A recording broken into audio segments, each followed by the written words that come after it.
Deuxième point de la semaine avec le coach Olivier Meurillon. On va faire un point sur cette semaine écoulée avec forcément en objectif le troisième tour de Coupe de France face à l'ES Cormel.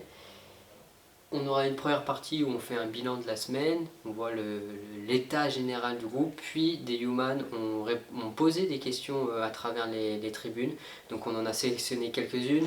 On se focus forcément sur les questions qui vont se projeter sur le prochain match en priorité, mais voilà, on a vu toutes les questions et on remercie la communauté de les avoir posées.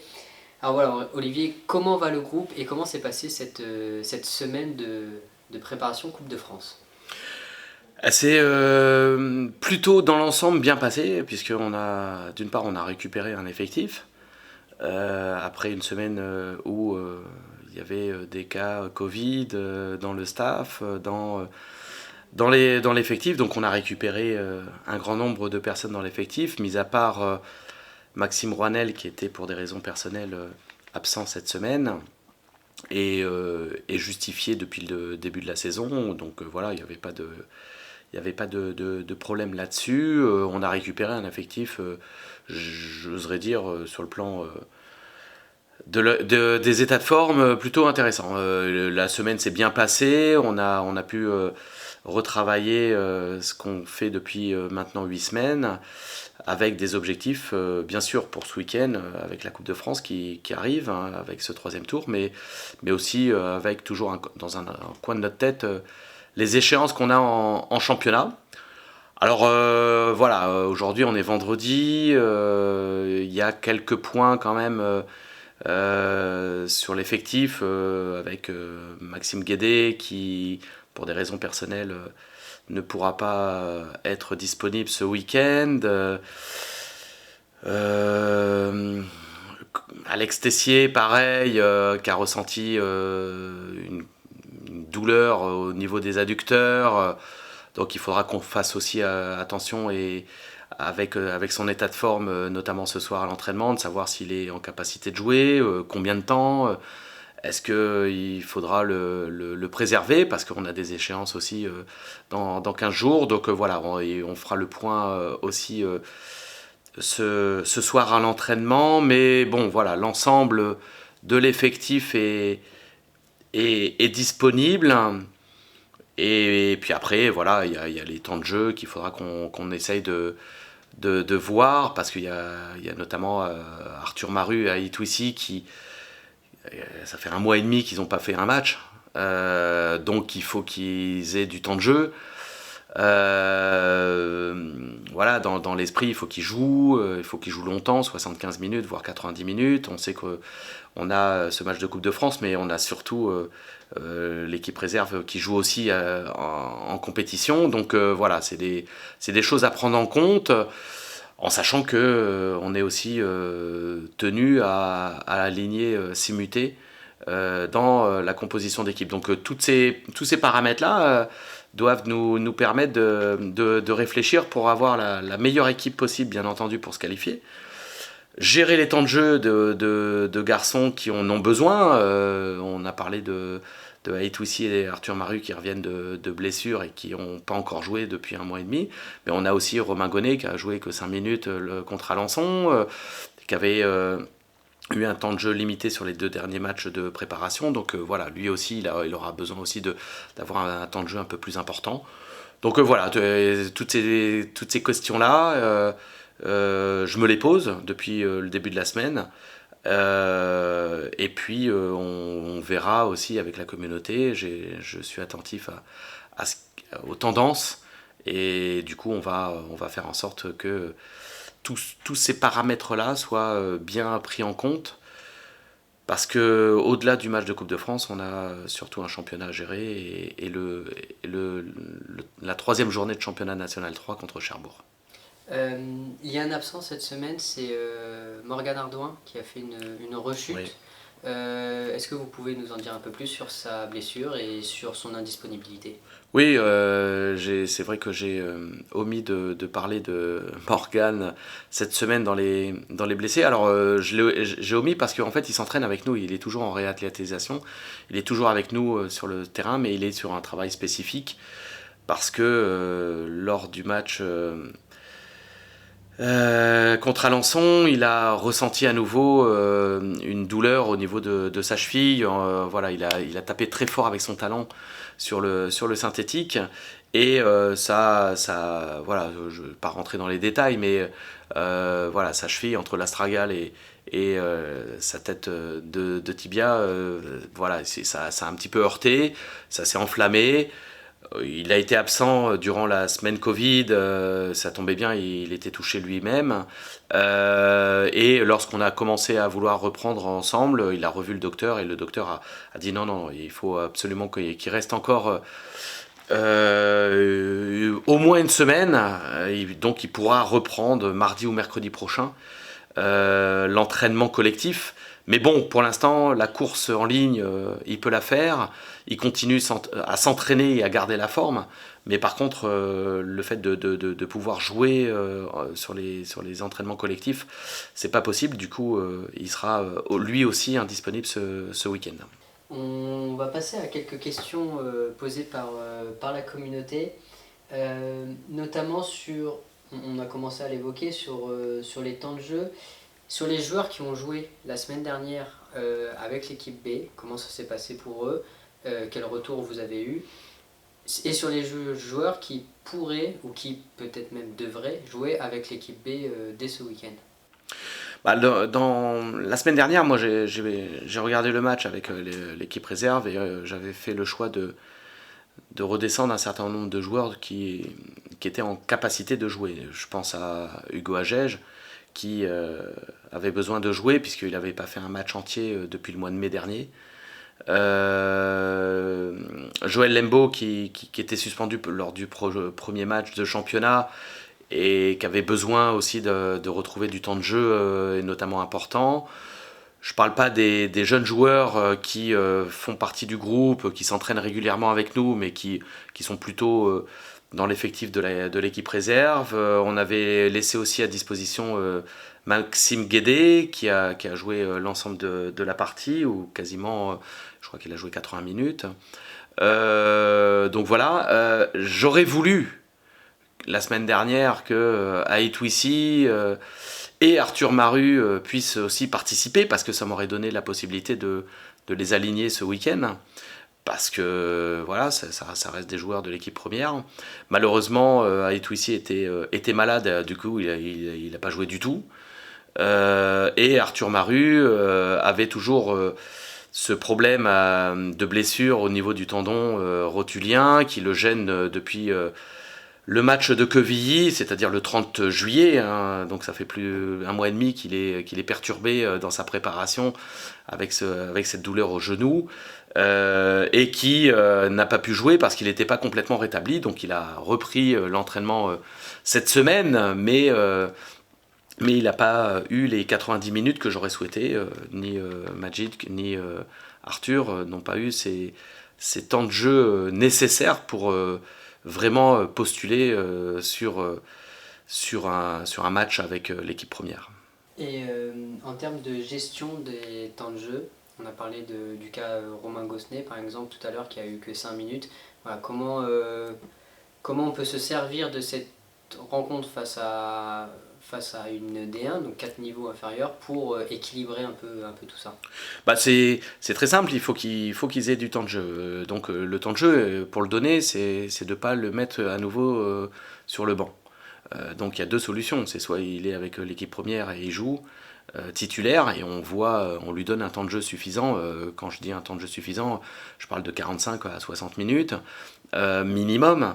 Et puis, ou de le mettre avec l'équipe réserve. Donc le problème se pose sur des joueurs comme Romain, mais comme d'autres qui ont moins joué contre Alençon.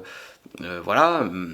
Donc le tout, c'est de faire vraiment les bons compromis. Donc moi, dans mon esprit, aujourd'hui, en effet, je peux pas prendre.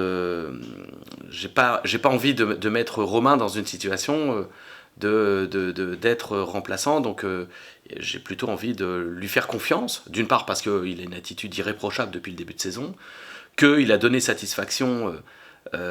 Il donne satisfaction au quotidien dans ses performances, que les matchs de préparation il a joué, il a marqué, il a fait des passes décisives, voilà. Bon, il est en concurrence avec d'autres joueurs par rapport à son profil de jeu, mais j'ai plutôt envie de lui faire confiance sur un match où il aura la possibilité d'exprimer ses qualités. Il y a eu une discussion également sur le système de jeu. Les Humans ont débattu sur la possibilité de mettre en place un 3-5-2, sachant qu'il y a 3 défenseurs potentiellement titulaires à leurs yeux, donc Léon Valentin, Joël Lembo et Jules Huet. Ils se sont demandé la question, enfin ils se sont posé la question si c'était un système viable et est-ce que c'est quelque chose que l'on pourrait voir en place avec une défense à 3 et 2 pointes en attaque par exemple. Ouais, j'ai vu la question, je pense que c'est les deux ensemble ou l'un ou l'autre. Puisqu'il y a la question des 2 pointes et il y a la question de jouer à 3 derrière. Je vais répondre en 2 temps. La première, depuis 8 semaines, on travaille sur une défense à 4 et l'effectif a été constitué pour jouer plutôt une défense à 4. Pourquoi ? Pour 2 raisons très simples. Il y a un problème de nombre de joueurs défenseurs centraux. Léon, Jules et Joël, qui sont 3 très bons défenseurs, en effet. Il ne faut pas oublier que Léon Valentin n'a pas joué du tout la saison passée. Il ne faut pas oublier que Jules Huet a été absent 8 mois, je crois, ou 9 mois pour cause de blessure. Et qu'ils reprennent aujourd'hui sur une saison complète. Donc ça veut dire que moi, aujourd'hui, j'ai besoin aussi de les protéger pour que ça dure dans le temps. Et pour ça, il faut qu'il y ait une espèce de turnover qui permette à chacun de pouvoir à un moment donné souffler, de ne pas enchaîner complètement les matchs. Et là, je parle uniquement de leur état de forme et de leur état physique. Je ne prends même pas en compte la possibilité de jouer et de prendre un carton jaune qui devienne une suspension, ou un carton rouge qui nous obligerait, puisqu'on n'a que 3 défenseurs centraux dans notre effectif, de rechanger à nouveau de système.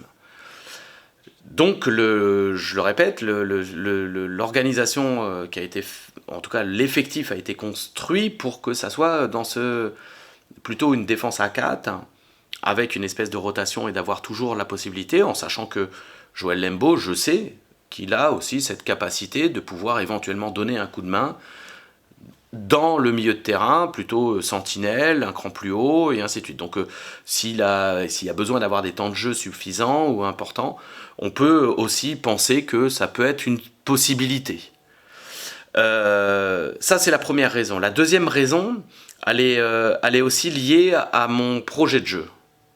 Aujourd'hui, j'ai envie d'avoir une équipe qui soit offensif et par rapport au profil de jeu qu'on a.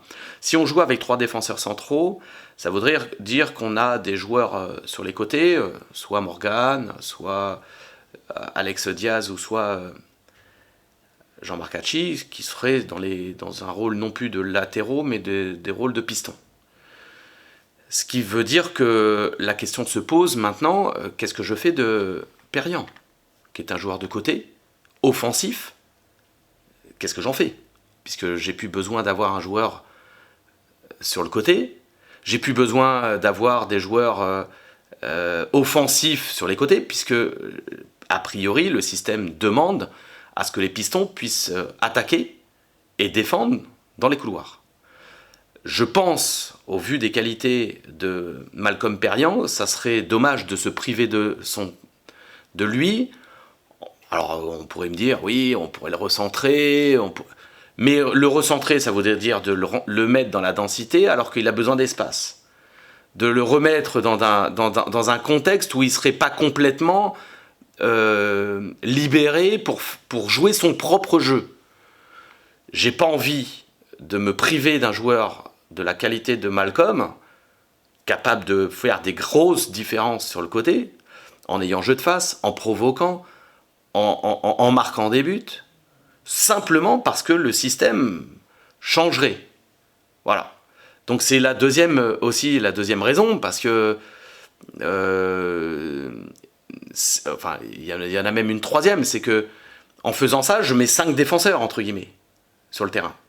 Ce qui veut dire que je pourrais, il faudrait que j'ai 2 milieux plutôt récupérateurs, puisque ça serait les 2 seuls défensifs, et ça veut dire que si je mets un milieu de terrain plutôt offensif et Perriand, Goba et un autre, je serais qu'avec 3 voire 4 joueurs à vocation offensive.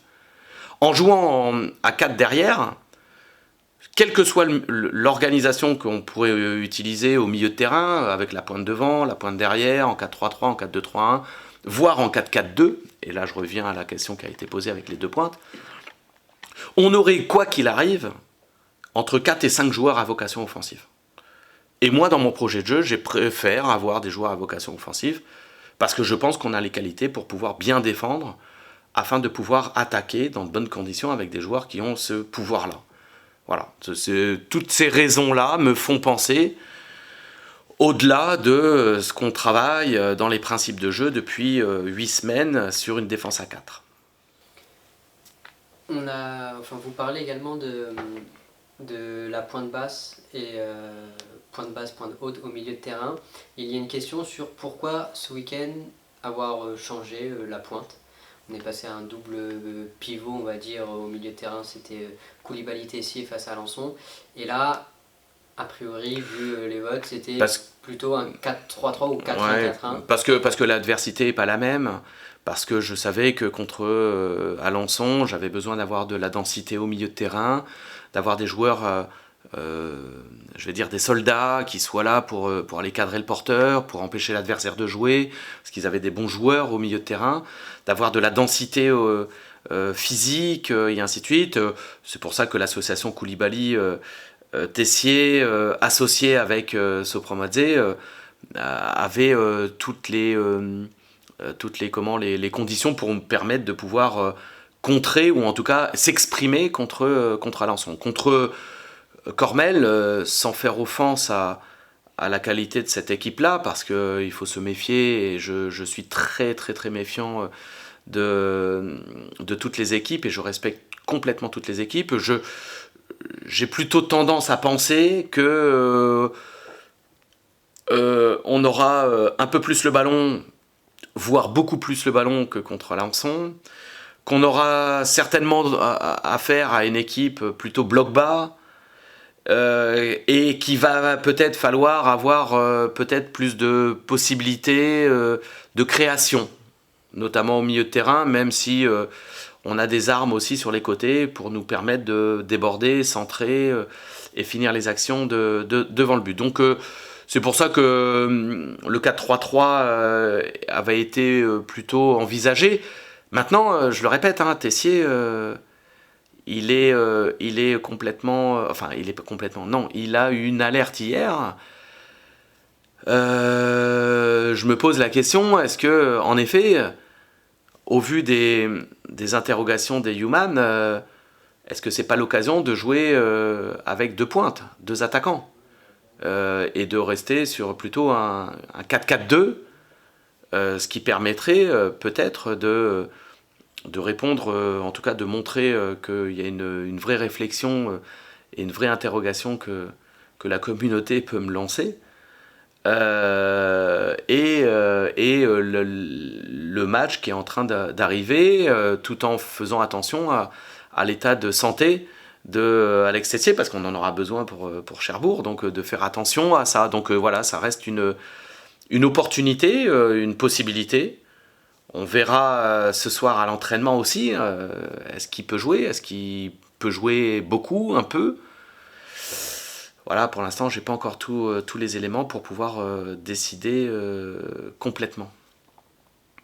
Il y a aussi une question sur la philosophie de jeu. On voit que donc, dans la construction du jeu, il a été remarqué que vous demandez à jouer vers l'avant très vite Et comment ont pris ces nouvelles directives de la part des joueurs? Parce que voilà, on a remarqué qu'il y a beaucoup de joueurs qui aiment toucher, porter le ballon, alors que vous prenez un jeu un peu plus direct avec moins de touches de balle. Pour avoir assisté à des entraînements, il y a beaucoup de jeux où c'est 2 touches maximum. Voilà, comment ça a été pris par le groupe Tout simplement parce que ma connaissance du haut niveau me fait penser que, et il suffit de regarder les matchs à la télé de Ligue des Champions, comme on a eu cette semaine, que la vitesse du jeu amène de l'incertitude chez l'adversaire. Que le football est un jeu dynamique où le ballon doit être en mouvement rapidement. Ça ne veut pas dire jeter les ballons et de se précipiter vers l'avant. Ça veut dire de jouer rapidement ensemble, les uns avec les autres, de déplacer le bloc de gauche à droite, de pouvoir utiliser les intervalles lorsqu'ils existent. Et pour ça, il faut que le nombre de touches soit limité. Parce que ça met de la vitesse au jeu, ça met du dynamisme au jeu. Et c'est ce qui permet de pouvoir déstabiliser l'adversaire, mais surtout d'être imprévisible. Quelqu'un qui garde le ballon, qui le touche une fois, 2 fois, 3 fois, ça permet à l'adversaire de pouvoir s'organiser, de resserrer l'axe ballon-but, et on a plus de chances d'une part de se faire serrer, de perdre les ballons facilement, et ainsi de suite. Donc la philosophie a été de jouer plus rapidement, mais c'est le défaut du foot amateur de façon générale, parce que les joueurs ont des qualités, mais s'ils veulent jouer plus haut, il faut qu'ils lâchent le ballon. Et comme il y en a beaucoup qui veulent monter, ou en tout cas qui aspirent à jouer plus haut, s'ils ne passent pas par cette étape-là, de jouer plus rapidement, de jouer plus simple, de jouer face à eux, de jouer de façon sécuritaire dans les zones importantes, c'est des garçons qui auront beaucoup de difficultés. Aujourd'hui, ils se sont aperçus que, à force de le répéter, à force de le faire, à force de le mettre en place, à force d'utiliser ça, au-delà des transitions, qui sont des éléments très importants dans le jeu, mais dans le jeu de construction, de jouer vite, ensemble, afin de pouvoir avancer, progresser dans le terrain, mais aussi de récupérer et d'aller très vite vers l'avant pour pouvoir faire mal à l'adversaire dès qu'on peut, c'est des choses qui fonctionnent. Parce qu'il suffit de regarder les matchs. Les buts sont marqués comme ça. Les équipes qui réussissent, en tout cas, à faire des choses, elles fonctionnent comme ça. Moi, je ne fais que mettre en place des principes de jeu qui sont immuables au football et qui permettent de pouvoir avoir des résultats. Et de l'efficacité. Pourquoi je le fais? C'est dans ce sens-là, bien entendu. Mais c'est aussi parce que j'ai regardé les matchs de la saison passée, et sans faire offense à ce qui se faisait, parce que moi je suis pas là pour tout ça, mais en tout cas je me suis aperçu que, en effet, l'équipe aimait bien garder le ballon, aimait bien avoir la possession, aimait bien tout ça. Mais je regarde les stats. 50 buts encaissés. Et sur tous les matchs que j'ai pu voir, c'était aussi parce qu'on perdait le ballon dans le milieu de terrain et qu'à la sortie, ça faisait contre-attaque. Et il y avait des buts comme ça, alors qu'on sentait que l'équipe était plus forte que son adversaire. Et malgré tout, il y avait des choses comme ça. Donc c'est pour ça que moi j'ai souhaité mettre en place des choses beaucoup plus sécuritaires, beaucoup plus dans la construction du jeu. Et pour ça, il faut jouer plus rapidement, plus vite, déplacer le bloc de gauche à droite, avancer tant qu'on peut avancer, aller vers l'avant, parce que pour marquer des buts, il faut se rapprocher du but adverse. C'est logique, ça s'appelle la logique interne du foot. Voilà, on a eu des longues discussions avec de nombreux entraîneurs de très très haut niveau, qui à un moment donné, voilà, il faut être pragmatique, factuel, et si je peux apporter ça à mon niveau avec l'AGCAN et avec l'effectif de l'AGCAN, ben voilà, et je pense que le match d'Alençon a été une bonne démonstration que le groupe, que l'ensemble des joueurs a plutôt accepté, a plutôt eu envie d'appliquer cette méthodologie. Voilà. C'est pour ça que je le disais d'ailleurs à la fin du match, que j'étais content du résultat bien entendu, mais aussi qu'ils ont pu me faire confiance dans les choix de jeu qu'on a pu faire et dans les intentions de jeu qu'on a essayé de mettre en place. On va revenir sur un joueur en particulier qui est plébiscité par les Humans. C'est un jeune joueur, un jeune talent, c'est Younes Kedir. Alors là, il y a une longue question, mais vous l'avez lu comme moi, c'est quelle gestion, si je dois résumer la question, c'est quelle gestion avec ce jeune joueur qui a un talent vu par tout le monde, mais qui est encore très jeune. Quelle vision vous avez de ce joueur, quelle gestion pour l'aider à développer son talent et selon vous, quel potentiel il peut avoir à l'avenir?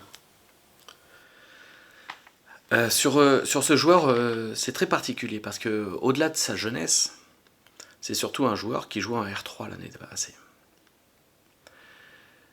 Lorsque j'ai eu écho qu'il y avait un très bon joueur dans un registre particulier qui jouait en R3 dans la région parisienne, qui marquait des buts, et qu'on me l'a présenté, j'ai regardé un petit peu quelques vidéos, je me suis renseigné, et en effet j'ai tout de suite décelé un potentiel. Ce potentiel nous a permis, en tout cas m'a permis de prendre contact avec lui et de le faire venir à la Gécamp. Et j'en suis ravi. J'en suis ravi parce que c'est un vrai potentiel. Maintenant, il faut être très très très prudent avec. Parce que quand on est jeune, qu'on ne connaît pas du tout le niveau national, on passe de R3 en National 3, il y a des étapes à franchir, bien entendu, pas à pas. C'est pour ça qu'on voit aussi des joueurs au plus haut niveau qui font des bouts de match, et puis un petit peu plus, et puis quand ils ont la possibilité de faire une titularisation, ils la font. Puis on s'aperçoit qu'au bout de 10 matchs, ils ont quand même fait 2 titularisations à peine, beaucoup de rentrées, quelques stats intéressantes avec des buts et ainsi de suite. Et je veux exactement faire vraiment de pas griller les étapes, de pas lui brûler les ailes. Il a besoin, c'est encore un jeune joueur. Il est encore, voilà, il faut qu'il se construise, lui personnellement. Il fait ses études. C'était quelque chose qui était important pour moi pour le faire venir. Il va continuer à faire ses études puisqu'il va rentrer en 2e année de BTS. Voilà, c'est important. Le football est une chose. Il est venu pour jouer au football, mais il est aussi venu pour se construire en tant qu'homme. Et il faut qu'on arrive et moi c'est mon rôle aussi, de l'amener à gérer cette impatience qu'il pourrait avoir de la part de beaucoup de monde, sans le griller. Voilà. Et ça va être aussi mon rôle. Donc je ne vais pas me priver d'un bon joueur, capable de rentrer, de marquer, capable de faire des bonnes prestations. Mais moi, mon but ou mon objectif, c'est qu'il fasse la saison. Comme on avait vu ensemble, c'est qu'il prenne du temps de jeu régulièrement, qu'à la fin de saison, il soit en capacité de se dire, sur les 28 matchs que j'ai joués, qu'il y a à faire, j'en ai fait une vingtaine. Il est parti pour ça. En tout cas, c'est bien parti. Plus ça ira, plus on pourra affiner son potentiel, son poste, et ainsi de suite. Moi, comme je l'ai dit lors de la dernière réunion, je l'avais, dans un premier temps,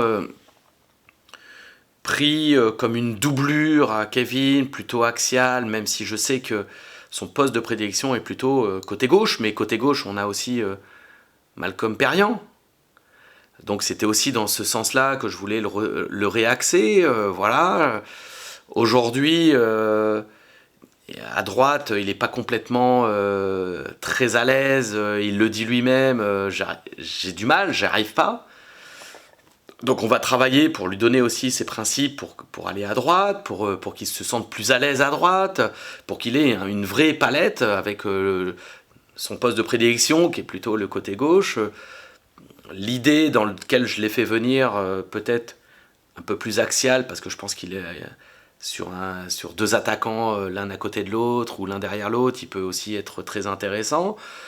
l'amener à avoir des repères sur le côté droit, et voilà. Et tout ça, ça se construit. Ça se fait pas comme ça se construit. Il en est complètement conscient. Il a une confiance. En tout cas, il me fait confiance dans ce sens-là. Lui, son objectif, c'est pas ses prochains mois, c'est sa carrière. Alors oui, en effet, il faut peut-être prendre un peu plus de temps aujourd'hui pour que ce joueur-là devienne un vrai joueur de National 3 à part entière, de National 2 pourquoi pas, de National. Tout dépend de comment lui il va le prendre, de comment il va assimiler toutes ces choses-là. Mais pour moi, pour avoir vu dans ma carrière des joueurs à potentiel, il fait partie des gens qui a un vrai potentiel. C'est un travailleur, c'est quelqu'un qui écoute, c'est quelqu'un qui a du potentiel footballistique, quelqu'un qui est intelligent, qui sait où il veut aller. Donc il coche beaucoup de cases pour aller très loin. Jusqu'où, je ne sais pas, mais je suis persuadé qu'il a une capacité à jouer plus haut que le National 3, ça c'est sûr. Et il y a une autre question sur une plus personnelle à vous, sur votre spécialité dans la préparation mentale. Est-ce que vous pouvez nous parler de cette spécialité et comment vous l'appliquez au groupe cette saison? Alors en effet, oui, j'ai un diplôme de préparateur mental qui m'aide, en tout cas qui me permet de pouvoir avoir quelques clés sur l'ensemble du groupe ou sur des joueurs en particulier. Alors, jusqu'à présent, je n'ai pas fait un travail spécifique sur la préparation mentale et ainsi de suite, mais j'y suis très attentif. Parce que quoi qu'on fasse à l'entraînement, quoi qu'on dise, quelles que soient les décisions qu'on peut prendre, ça a des impacts sur le mental. Un joueur qui espérait jouer, qui ne joue pas, un joueur qui joue à droite alors qu'il aurait préféré jouer à gauche, un joueur à qui tout le monde dit c'est toi le meilleur, c'est machin et ainsi de suite. Il y a toujours des impacts mentaux. De la même manière que je suis très exigeant à l'entraînement, où je leur demande beaucoup en concentration, en attention, en engagement, pour avoir l'intensité qui nous permette de pouvoir, d'une part, progresser individuellement et collectivement, mais aussi de pouvoir être performant le week-end. Cette exigence-là à l'entraînement a aussi des impacts mentaux. Donc il y a de temps en temps, il faut décharger, il faut laisser un peu plus tranquille, il faut encourager, il faut valoriser, il faut au contraire recadrer, refermer. Je te sens pas complètement investi. Voilà. Et ça fait partie de la préparation mentale. Alors il n'y a pas, jusqu'à présent, j'ai pas utilisé une méthodologie complète, très scolaire, entre guillemets, qui me permet de dire, bon voilà. Mais malgré tout, dans tous les entretiens individuels, on a parlé d'objectifs.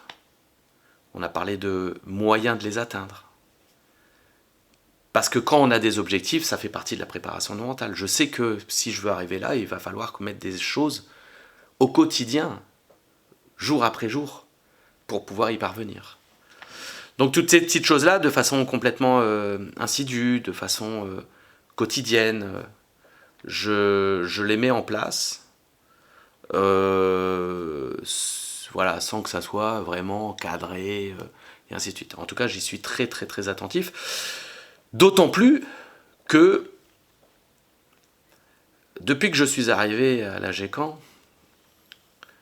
on m'a parlé, mais tout le monde, hein, que ce soit à l'intérieur du club, que ce soit les joueurs, que ce soit les dirigeants, que ce soit la presse, d'une saison calamiteuse ou catastrophique ou de l'année passée. Et moi, j'étais pas là. Donc j'en suis ravi. Parce que je n'ai pas connu ça. Mais beaucoup de joueurs ont connu ça, beaucoup de dirigeants ont connu ça, beaucoup de personnes qui gravitent autour du club ont connu ça.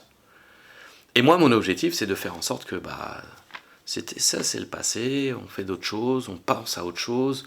On est rentré, comme le disait le président Bruno Bellas, dans une autre ère, dans une autre orientation. Voilà. Moi, ce que je veux, c'est de la porter mentalement aussi, du positif. Pourquoi on ne serait pas capable de faire? On n'est pas plus con que les autres. On n'est pas moins bon que les autres. On a tous envie, les uns et les autres, de faire quelque chose, d'avoir des objectifs. Donc, moi, mon rôle, c'est bien entendu, sur le plan football, sur le plan technico-tactique, sur le plan d'être cohérent, de savoir où on veut aller, de travailler dans un sens, bien sûr, mais aussi de donner de la confiance au groupe, de la confiance aux joueurs. Et c'est pour ça qu'on parlait tout à l'heure, la confiance, elle se donne aussi par des temps de jeu, par des reprises d'activité dans le bon et due forme, pour garder un groupe cohérent qui dit « Ah ouais, ok, les codes, je les comprends. Quand on joue pas depuis un certain nombre de temps, et il faut passer par une réathlétisation, il faut reprendre progressivement, il faut reprendre des matchs. » Ouais, voilà, et tout ça, ça fait partie aussi de la préparation mentale. On n'arrive pas comme ça, hein, et tout se passe comme si, sous prétexte qu'on s'appelle Tartampion ou je sais pas quoi. Il y a eu beaucoup de questions posées, mais on s'est concentré sur le prochain match. Mais il y a quand même une question sur le nouveau capitaine et pourquoi avoir choisi un nouveau. Comment s'est fait ce choix, tout simplement? Très simple, très très simple. Et en plus de ça, j'en suis ravi parce que ça s'est passé à merveille. J'ai souhaité... la question du capitaine est toujours un choix dans tous les clubs où j'ai été, dans les sélections, dans les trucs. Voilà, c'est toujours un sujet particulier, important. Voilà. Alors que dans mon esprit, on doit tous être des capitaines potentiels sur le terrain. Et que plutôt que d'avoir un capitaine, j'ai préféré m'entourer, entre guillemets, d'un groupe de sages, d'un groupe de cadres, on l'appelle comme on veut, peu importe, qui me paraissait par rapport à leur caractère, par rapport à leur personnalité, par rapport à leur charisme, par rapport à leur personnalité, voilà, tout simplement. Être capable de pouvoir m'aider à faire le lien entre le groupe général, hein, les 25 joueurs, et le staff. Et 5-6 joueurs, voilà, on n'a pas besoin de les nommer, mais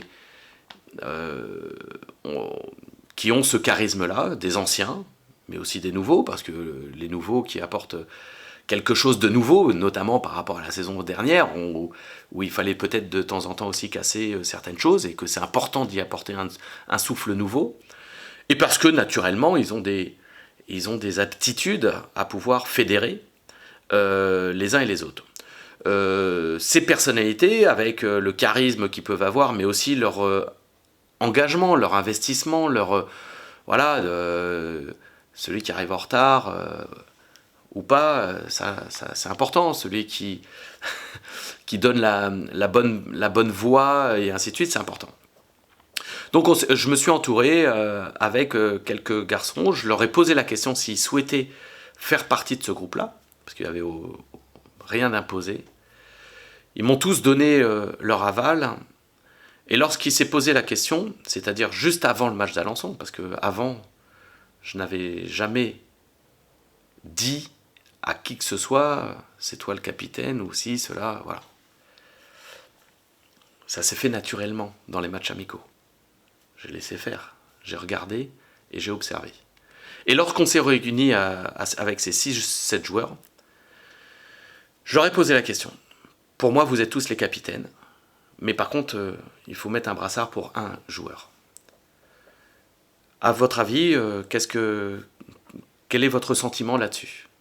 Et à l'unanimité, Léon Valentin a été plébiscité. Ça correspondait aux matchs amicaux qui avaient été plus ou moins presque naturellement faits, puisque Maxime l'a eu aussi, et ainsi de suite.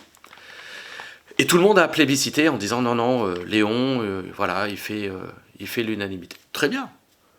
Deuxième capitaine, puisque moi j'avais besoin d'en déterminer 3, par ordre et une espèce de hiérarchie. Léon Valentin, à l'unanimité. À l'unanimité derrière, Maxime Rouanel. Et ensuite, Morgane Ardouin. Donc le choix n'a même pas été fait par moi. Il a été fait en collaboration avec ce petit noyau de cadres, de sages, on l'appelle comme on veut. Voilà. Et ça a été perçu par l'ensemble du groupe comme normal, logique et comment je pourrais dire voilà, il n'y a plus de débat. Tout s'est bien passé et ça paraît tellement logique que ça soit comme ça. Et aussi bien pour les joueurs que pour le staff, que pour moi. Voilà, c'était aussi comme ça que je le voyais. Donc on était complètement en adéquation. Et c'est plutôt rassurant. Je pense qu'on a fait le tour, Olivier. Merci d'avoir répondu à toutes ces questions. Est-ce que vous avez un dernier message à transmettre aux Human avant la clôture des sélections? Non, pas avant la clôture des sélections. J'espère qu'il y aura la possibilité de voir cette vidéo pour pouvoir donner aussi un avis par rapport à ce que j'ai pu dire. Maintenant, on aura ce genre d'échange régulièrement parce que j'ai envie de communiquer, en tout cas de répondre aux interrogations ou aux questionnements qui pourraient être faits. Alors oui, pas forcément sur des longs... Là, on prend du temps parce que c'est le début. Il y aura toujours ce point hebdomadaire le mercredi qui va être acté. Le vendredi aussi pour permettre de pouvoir donner aussi quelques avis pour donner un dernier état des lieux avant la clôture des votes. Mais voilà, moi je suis complètement disponible à répondre aux Human, à la communauté pour avoir tout ça. Je ne le ferai pas en direct sur l'application en répondant par texto et ainsi de suite et tout ça. Je pense que je ferai passer les messages pour que le community manager de Human fasse un communiqué, mais plutôt par le biais d'interviews comme ça. Je pense que c'est beaucoup plus simple et facile de faire passer les messages qu'on souhaite faire passer, ou en tout cas de pouvoir répondre le plus sincèrement possible aux interrogations des Human. Très bien, merci Olivier. À bientôt.